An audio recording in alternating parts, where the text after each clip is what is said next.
सोलापुरातील सिद्धेश्वर मंदिराच्या जवळ लक्ष्मी भाजी मार्केट आहे। त्याच ठिकाणी विष्णू घाट प्रवेशद्वार आहे। विष्णू घाटाच्या मंदिराकडे जाण्यासाठी प्रवेशद्वाराचा वापर होत नाही, त्यामुळे पालिकेने विष्णू घाटाच्या प्रवेशद्वाराजवळच सुलभ शौचालय चालू केले आहे।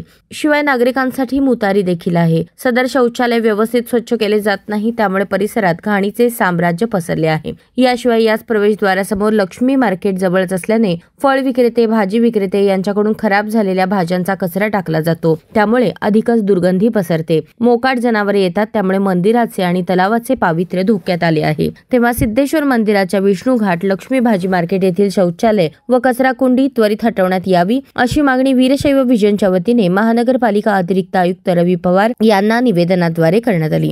ग्रामदैवत श्री शिवयोगी सिद्धरामेश्वर महाराज यांचं मंदिर आणि विष्णू घाट, लक्ष्मी मार्केट समोर त्या परिसरात सुलभ शौचालय आहे। त्या शौचालय आणि त्याचबरोबर तिथे कचरा कुंडी आहे।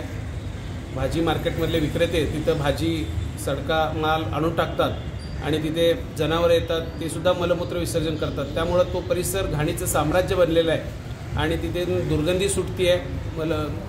त्यामुळं आम्ही आज मनपा आयुक्त श्री रवी पवार साहेब यांच्याकडे निवेदन दिलं की तेथील शौचालय त्यांनी त्वरित हटवावं आणि त्याचबरोबर तिथले कचरा कुंडी काढून तो परिसर स्वच्छ ठेवावा, जेणेकरून विष्णू घाटाचा जो प्रवेशद्वार आहे तो खुला करून तिथल्या भाविकांना त्या मार्गे येण्यास सोयीचं होईल आणि त्याद्वारे सिद्धरामेश्वर मंदिराचा परिसर, तलाव याचं पावित्र्य आणि सौंदर्य अबाधित राहील, या हेतूनं आम्ही आज आयुक्त साहेबांना निवेदन दिलेलं आहे।